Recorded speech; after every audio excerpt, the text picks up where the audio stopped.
अल university में admission तो लेना है सर, लेकिन बहुत सारा दिक्कत हमारे दिमाग के अंदर चल रहा है और मैं उसको सॉल्व नहीं कर पा रहा हूं, क्योंकि एडमिशन में जो फुल प्रोसेस होता है, जैसे कि एडमिशन का मतलब पूरा सब कुछ हो गया, उसके बाद मैं क्या करूं क्या नहीं करना चाहिए उसके बारे में डिटेल्स में बता दीजिए। देखो, पहला चीज, अल university full admission process by ABC centre. तो एक्चुअली क्या होता है कि सर अभी तो रैंक कार्ड आ चुका है, इसके बाद एक एक स्टेप जो होगा वो बता दीजिए तो बेहतर होगा मेरे लिए। पहला चीज सुनो, मैं यहाँ पे एक एक स्टेप में बताऊंगा तो बहुत बेहतर होगा। पहला चीज क्या होगा कि जो भी स्टूडेंट एग्जाम दिए थे उनका रैंक कार्ड आ चुका है, मतलब कोई भी सब्जेक्ट हो उनका रैंक कार्ड आ चुका है, ठीक है।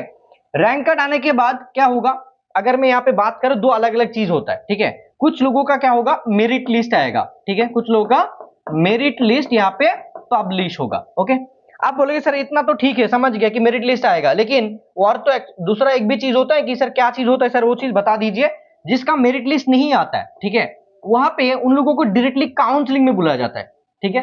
काउंसलिंग में डायरेक्टली बुलाया जाता है, ठीक है। तो काउंसलिंग किस किस का होता है, देखो बेटा, बीटेक का होता है, बाकी लोगों का नहीं होता है, ठीक है। ये तो बहुत गलत मतलब दिमाग के अंदर चल रही है। U14 जैसे बायोलॉजी का होता है, और इस्लामिक कुछ मतलब सब्जेक्ट जैसे इस्लामिक थियोलॉजी ऐसा करके उन लोगों का कुछ होता है, जिसमें ब्रांच चूज करना वगैरह होता है, उसमें ही होता है, ठीक है। तो ये चीज पता चल गया कि सर ये चीज होता है। दूसरा चीज क्या है सर, वो भी बता दीजिए। देखो, तुम्हारा रैंक कार्ड आ गया, मेरिट लिस्ट आ गया, मेरिट लिस्ट के आने के बाद कुछ दिन के अंदर क्या होता है, पेमेंट होता है। क्या होता है बेटा, पेमेंट करना पड़ता है, ठीक है।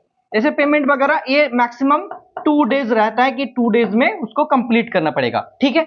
उसके बाद जब पेमेंट तुम कर दोगे, मेरिट लिस्ट आ गया, मेरिट लिस्ट में भी एक चीज है कि पहले तुम्हारा जो सीट, जितना सीट है 1 से लेकर 60 सीट है उतना ही आएगा, उससे ज्यादा नहीं आएगा, ठीक है। दूसरा, पेमेंट करने के बाद तुम लोगों को बुलाया जाएगा एडमिशन के लिए, जैसे कि उनको बोलते हैं डॉक्यूमेंट वेरिफिकेशन, डीवी के लिए, ठीक है। डॉक्यूमेंट वेरिफिकेशन जैसे कि हो गए स्टूडेंट, फिर क्या होगा, कुछ सीट बच जाएगा, उसके हिसाब से सेकेंड लिस्ट आएगा, सेकेंड लिस्ट आएगा, फिर सेम चीज, पेमेंट वगैरह, फिर डॉक्यूमेंट वेरिफिकेशन, ऐसे करके जाएगा। जब पूरा सीट क्लोज हो जाएगा तो ये भी प्रोसेस क्लोज हो जाएगा। अगर मैं बात करूं काउंसलिंग का, तो काउंसलिंग में क्या होता है सर, काउंसलिंग में आ गया, फिर मेरे को फॉर्म फिलअप भरना पड़ता है, फॉर्म भरना पड़ता है। अगर मैं बीटेक स्टूडेंट हूं तो बीटेक के लिए मेरे को फॉर्म भरना पड़ेगा, और उसमें मेरे को जितना भी ब्रांचेस है वहां पे चूज करना पड़ेगा, either CSC, EC, electrical, civil, mechanical, BCA, सब चीज होता है, ठीक है। एंड जब तुम जा रहे हो उसमें तुमको पहले बुलाया जाएगा, जैसे कि मान के चलो 1 से लेकर 10 रैंक तक बुलाया गया, फिर तुमने कोई कोई मतलब जो भी स्टूडेंट रहेगा उस हिसाब से सिलेक्ट किया, जैसे 4 रैंक 8 रैंक करके जो भी होगा, 1 रैंक 2 रैंक करके सब आएंगे और यहाँ पे सीट लेगा।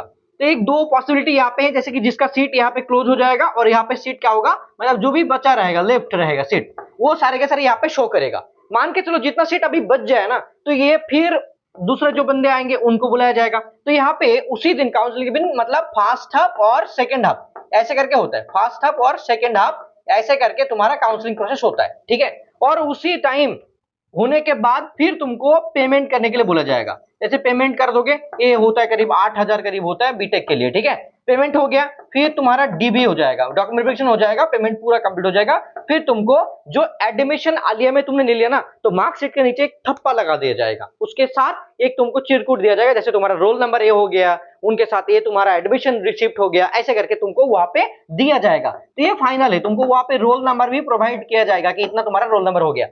I am talking about counselling, जो भी बीटेक और बायोलॉजी होता है। बाकी लोग देखो, तुम लोग कहां से नेगेटिव इन्फॉर्मेशन, उल्टा इन्फॉर्मेशन ले रहे हो मेरे को नहीं पता। बहुत लोग पूछ रहे हैं सर मेरा बायोलॉजी में इतना हुआ है, ठीक है, लेकिन मेरे को बोला सर हिस्ट्री में काउंसलिंग कब होगा, बीएससी नर्सिंग में काउंसलिंग कब होगा। कहां से ले रहे हो इन्फॉर्मेशन, सही में जानकारी लो ना यार, कहां से ले रहे हो पता नहीं मेरे को, ठीक है। ये चीज है, पता चल गया सबको, क्लियर हो गया कि काउंसलिंग ये सब चीज होता है इन लोगों के लिए और ऐसे होता है। अगर मैं बायोलॉजी की बात करूं, सिमिलरली सेम प्रोसेस है, अलग कुछ नहीं है। किसी को लग रहा है कि सर मैं माइक्रोबायोलॉजी लेना चाहता हूं, भाई तुम माइक्रोबायोलॉजी के लिए एग्जाम नहीं दियो, सिर्फ बायोलॉजी के लिए दिए। अगर तुम्हारा रैंक अच्छा हुआ, तुम चूज करोगे, क्योंकि 19 करके सीट होता है बायोलॉजी, बोटनी और जूलॉजी में, 19 करके सीट होता है, ठीक है। अभी आई गेस 18 कर दिया में भी, 2 पीसी कैटेगरी नहीं तो 1 पीसी कैटेगरी रखा है, ठीक है। उस हिसाब से तुम चूज करोगे। अगर तुम्हारा रैंक अच्छा हुआ तो तुमको पहले जूलॉजी मिल जाएगा, नहीं तो बोटनी मिल जाएगा, माइक्रोबायोलॉजी, जो भी तुम चूज करोगे वहां पे प्रेफरेंस देना पड़ेगा, उस हिसाब से होगा। और ऑडिटोरियम में तो एक हॉल रूम में यहाँ पे बैठा जाता है। अगर पॉसिबल हुआ तो हम लोग कोशिश करेंगे काउंसलिंग के दिन पे वहां पे तुम लोगों से मिलने का, लेकिन आई डोंट नो, अगर तुम लोग बोलोगे सर आइए प्लीज आइए तो देखेंगे, अगर पॉसिबल हुआ तो, ठीक है, लेकिन नॉट श्योर अबाउट इट, ठीक है। तो ये होता है पूरा प्रोसेस। जब तुम्हारा ये हो गया, देन कुछ नहीं और बचता है, फिर एक ही चीज आता है कि भाई रूम ढूंढो और यहाँ पे रह जाओ। और आगे मैं वीडियो में बताऊंगा एग्जैक्टली तुमको क्या क्या चीज करना चाहिए, क्या नहीं करना चाहिए, और एक चीज मैं बता दूं क्या क्या तुमको गलती नहीं करना है। काउंसलिंग में सबसे ज्यादा इंपॉर्टेंट होता है डॉक्यूमेंट वेरिफिकेशन। यहाँ पे अगर किसी ने गलती कर लिया तो भाई प्रॉब्लम हो जाएगा, तो प्लीज इसको मत करना।